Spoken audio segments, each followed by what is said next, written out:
Bonjour à tous, j'espère que vous allez bien aujourd'hui parce qu'aujourd'hui je viens avec une nouvelle vidéo qui n'est pas de l'horreur malheureusement, mais je sortirai la vidéo d'horreur un peu plus tard.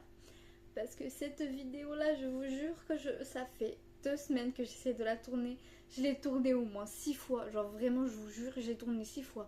Alors à chaque fois il y avait un problème, soit c'était le problème de son, soit c'était un problème d'image, soit c'était mon cloud qui l'avait supprimé, soit c'était... Oh là là, je vous jure que j'étais au bout de ma vie en mode mais c'est quoi ce truc. Bref, du coup je l'ai pas fait. Du coup je vais la refaire pour dans pas mal de temps je pense, mais voilà. Vous l'aurez pas cette fois, désolée, parce qu'il y a eu trop de trucs, du coup bah, je vais me concentrer sur autre chose. Et allez, voilà, bref. Donc aujourd'hui on se retrouve pour une nouvelle vidéo. Et cette vidéo porte sur mes recommandations lecture. Parce qu'il faut savoir qu'à côté de l'horreur, je suis passionnée par la lecture et j'adore lire. Et c'est pas forcément de l'horreur, généralement c'est plutôt de la romance. On va commencer tout de suite avec la toute première recommandation. Donc ma première recommandation c'est L'année où j'étais perdue, un roman de Émilie Martin. Et franchement j'ai adoré ce livre. Il a été paru chez Hugo Roman et c'est un roman qui raconte l'histoire d'amour de Harper et de Declan. Et en fait, je vais vous dire un peu le synopsis, etc. En gros, on commence l'histoire sur Harper. C'est une jeune femme qui a enchaîné pas mal de conneries, enfin pas mal de bêtises ces dernières années. Et du coup, ça va être un peu calamiteux dans sa vie. Elle a des mauvaises fréquentations un petit peu, même si ses amis, c'est des mauvaises fréquentations. Et en fait, il y a son premier amour qui va revenir parce qu'il était parti. Et du coup, elle a commencé à enchaîner les bêtises et tout. Et bon, je vais pas vous spoiler ce qui s'est passé, mais il s'est passé un truc de dingue dans sa vie. Et en fait, quand il va revenir, ils vont réapprendre à se connaître et à faire face à leur passé commun. Et en fait, c'est beau parce qu'ils redéveloppent un peu ce qu'ils avaient avant.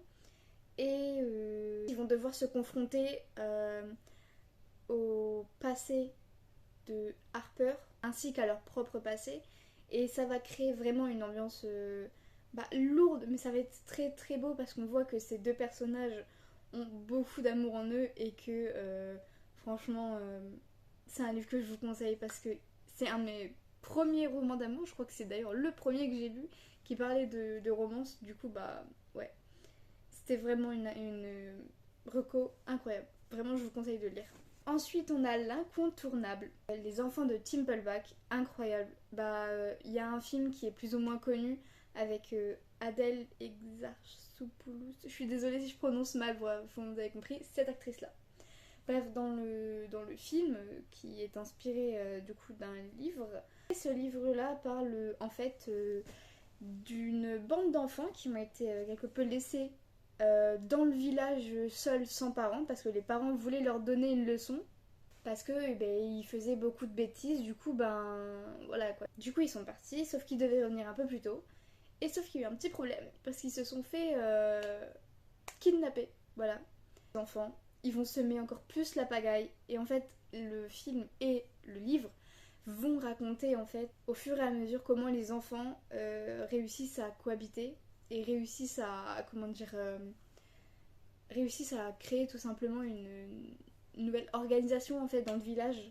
Et voilà, je ne spoilerai pas toute la fin, mais normalement c'est assez connu. C'est un film très très bon, incroyable. Donc je vous conseille ça. Ensuite, ma troisième recommandation lecture, c'est Enquête très posthume de Gérard Hubert Richoux. Et en fait, dans ce livre, ça parle de deux petits enfants, il me semble, qui vont passer l'été chez leurs grands-parents. Donc ils vont aller en vacances chez eux. Et en fait, ils vont découvrir des anciens carnets et ils vont essayer d'enquêter sur la mort de quelqu'un, d'un instituteur dans un village qui a eu lieu des années et des années auparavant. Et en fait, ils vont résoudre l'enquête en trouvant de nouveaux indices au fur et à mesure. Et à la fin, ils vont trouver qui était le meurtrier et qu'est-ce qui s'est réellement passé. Et en fait, j'ai beaucoup aimé ce livre parce que c'était franchement... tout le monde m'envoie des... En fait, là, je suis désolée, il n'y a rien à voir avec la vidéo, mais il y a tout le monde qui m'envoie des messages vraiment pile au moment où je fais ma vidéo, c'est très marrant. Bref, c'est incroyable. D'habitude, j'aime pas trop les trucs d'enquête dans les livres parce que c'est un peu compliqué pour moi d'accrocher. Dans les films, j'y arrive, mais pas dans les livres. Et en fait, ce livre-là, franchement, j'ai bien réussi à accrocher. Il était bien, ça tient en haleine et tout.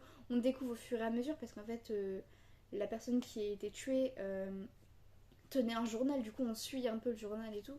C'est un peu comme le journal d'un condamné. Je sais plus le nom exact. Je l'avais lu quand on était au collège. Mais je crois que c'est le journal d'un condamné. Bah, c'est un peu pareil, sauf que bah, à la fin, il n'a pas été condamné à mort. Quoi. Mais, enfin, d'une certaine façon, si, mais pas comme à l'époque. Bref. Alors, ce livre, c'est juste avant Le bonheur d'Agnès Ledding. Franchement, j'ai adoré ce livre. Et j'ai tellement eu d'émotions. Je me sentais tellement mal après l'avoir fini. Vraiment, j'ai mis plus d'un mois à pouvoir lire un autre livre que je devais lire juste après. En fait, j'étais tellement chamboulée par l'histoire que c'était horrible. Donc en fait, ça raconte l'histoire d'une femme qui s'appelle Julie. Elle a un petit garçon qui s'appelle Lulu. Et en fait, elle vit dans une très grande précarité avec son fils. Et un jour, en fait, elle va rencontrer un homme dans un supermarché. Et celui-ci va l'inviter dans des vacances, etc. Et bah, elle va dire oui, puisque bah, elle se dit, bon, bah, franchement, je suis dans la précarité, offrir ça à mon petit garçon, on va à la mer, il va être heureux. Ce livre était franchement bien au début. Hein. Au début. Je vous dis pas comment, quand je suis arrivée au milieu, je faisais plus trop la fière, je sentais le truc arriver. Il s'est vraiment passé un truc, je m'y attendais pas dedans et franchement, sans être trop spoilée, j'ai pleuré. J'ai pleuré pendant 6 jours parce que je me remettais pas. Et vraiment, ce livre, à la fin, il est magnifique et franchement, c'est beau en fait le message qu'il transmet. Mais franchement, je vais pas vous mentir, il est super triste. Vraiment, je me sentais trop mal quand j'ai fini. Et du coup, voilà, ils vont aller en vacances, etc. Et voilà, il va se passer un truc qui va être très triste. Voilà, malheureusement. J'avais des problèmes, honnêtement, je vais vous dire directement, avec la mort de certaines tranches d'âge. Je vous conseille pas. Mais franchement, il est très beau à lire. Donc je vous conseille quand même. Franchement, magnifique. Donc ce livre, je l'ai lu quand j'étais enfant. Il est incroyable. J'ai toujours adoré ce livre, même si aujourd'hui j'ai 19 ans. Oups. Non, en vrai, franchement, il est super bien écrit. J'adore l'univers, etc. Bref. En gros, ce livre, c'est Verte, de Marie Desplechin. Et ce livre est incroyable. Il raconte l'histoire d'une petite fille et de sa mère qui sont des sorcières. Alors, c'est un roman pour enfants. Hein. Donc, venez pas m'attaquer dans les commentaires, c'est pour enfants. Et en fait, ça raconte l'histoire d'une petite fille qui s'appelle Verte et qui vit avec sa mère et avec sa grand-mère. Cette petite fille ne veut pas être une sorcière. Elle trouve les sorcières dégoûtantes, elle déteste le mélange des potions et tout, etc. Et en fait, elle va partir à la recherche de son père parce que elle avait toujours envie de le connaître, donc un peu normal quoi. Et du coup, on va suivre son ascension pour trouver son père et trouver sa voie de sorcière. Et j'ai trouvé ce livre quand j'avais 9 ans incroyable. Vraiment, c'est un de mes livres préférés. Encore aujourd'hui, j'avoue. Il est franchement très bien, donc je vous invite à le lire. Il va y avoir des petites combines entre petite fille et grand-mère. Je vous en dis pas plus, mais je vous conseille de le lire si vous aimez les petites histoires un peu sympatoches comme ça pour passer le temps. Alors celui-là, c'est clairement mon livre préféré et c'est dans mon top 5 de mes lectures favorites. Ce livre, c'est Les Amants de minuit de Nora Roberts. Et franchement, ce livre est tellement beau que je l'ai déjà lu plus de 5 fois en un an. Ça fait beaucoup, je sais. Alors cette histoire parle d'une jeune femme qui s'appelle Lane et qui va aller rejoindre son père qu'elle n'a pas vu depuis des années sur une île. Donc cette île c'est Hawaï. Et en fait, elle va y découvrir là-bas des vérités choquantes. En fait, que plein de trucs n'allaient pas. Que sa mère lui a menti sur pas mal de sujets. Alors je vais pas vous spoiler le livre, mais franchement celui-là, c'est ma reco numéro 1. Mon top des trucs à regarder. Franchement, incroyable, il est magnifique. Et en gros là-bas, elle va rencontrer un garçon qui s'appelle Dion. Et il va se passer quelques petits trucs avec lui. Et en même temps, on va voir un peu les vérités en fait qu'elle va découvrir sur sa mère, qu'elle lui a cachées. Et du coup, en fait, elle va essayer de retrouver aussi un peu de lien avec son père qu'elle n'a pas vu depuis longtemps. Parce qu'elle avait 7 ans quand elle est partie, elle revient, elle a une vingtaine d'années. Du coup, on va suivre son ascension avec ses rapprochements avec Dion et ses rapprochements avec son père qu'elle n'a pas vu depuis des années mais qu'elle avait toujours envie de retrouver. Et franchement ça finit sur une note belle, positive, magnifique, je trouve que c'est très joli. C'est un peu kitsch j'avoue, mais j'aime bien franchement. Il est pas très long comme livre, mais franchement c'est très très beau parce que les scènes sont très bien décrites. Alors je vous rassure, il n'y a pas de trigger warning où ça part un peu chaud, hein. Je mettrai de toute façon des trigger warnings quand ça part un peu dans les romances plus, mais voilà, je vous mettrai tout ça. Mais là, non, franchement, c'est un livre super mignon, très sain et tout, très joli, voilà. Twisted Love, oui, oui, oui.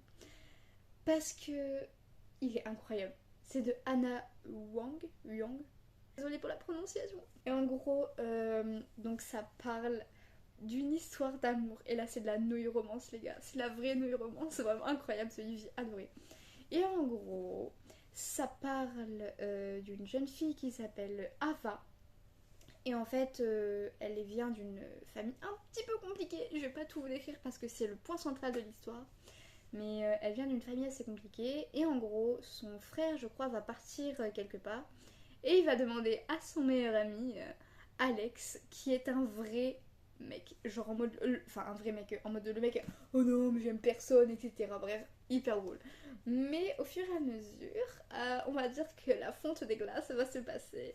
Et qu'il va se passer quelques petits trucs très mignons entre Ava et Alex. Et finalement, je pense que c'est un des livres que j'aime bien. Mais je le mettrai pas dans mon top 5. En fait, au fur et à mesure qu'ils vont être ensemble, oui, parce que son frère Josh, en partant, a dit à son meilleur pote, ah, Alex, tu veux bien veiller sur ma petite sœur? Alex va faire, ok, d'accord, oui, je veux bien. Tu me saoules un peu, mais d'accord. Puis au fur et à mesure, oh bah ça va se bécoter, hein. Bref, voilà, c'est un très très bon livre, je vous le conseille parce que cette autrice, elle a fait une saga que j'adore. Donc là, évidemment, on va passer au second tome de la saga Twisted. Et on part sur Twisted Game que je viens de finir hier. Pardon pour la réaction, mais les gars. Oh, mais waouh. Moi j'étais comme ça en mode non mais vas-y, il est super long à finir. Ah j'ai fini, j'étais en mode ah. Mais waouh. Oh. Vraiment, on va de découverte en découverte. Et là on suit Bridget, qui est une princesse. La princesse d'Eldora. Et de Rhys, son garde du corps. Avec lequel, disons, comme on dit, il y a du feu sur le gaz entre les deux. Mais ce feu sur le gaz va quelque peu, comment dire, un peu trop s'enflammer.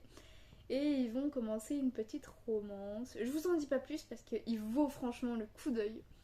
Et ouais, c'est incroyable. Franchement, même à la fin de l'histoire, je m'y attendais tellement pas. J'étais comme ça. Hey, il était 4h du matin pour vous dire quand j'ai fini le livre. je vous jure, j'étais comme ça. Mais quoi? Incroyable. Ouais, franchement, je vous le conseille à mort. Ensuite, Twisted 8. Alors, celui-là, je tenais à le présenter quand même parce qu'il me donne trop envie de le lire. Pardon, Jules. C'est une fille. Et elle est la meilleure amie de Bridget, Ava et Stella, donc qu'on va en parler juste après. Et en gros, c'est un groupe de filles où on suit leur amour et tout. Bref. En gros, dans ce livre-là, je l'ai pas encore lu parce que voilà, je voulais garder le meilleur un peu pour la fin. Et en gros, voilà, c'est des ennemis de toujours. Genre vraiment, la trope enemy to lover, je pense que ça va être eux. Encore pire que Rhys et Bridget, je pense, parce que... voilà. Et en gros, du coup, voilà. Je l'ai pas encore lu, j'ai trop hâte de le lire. Mais je pense qu'il est croustillant.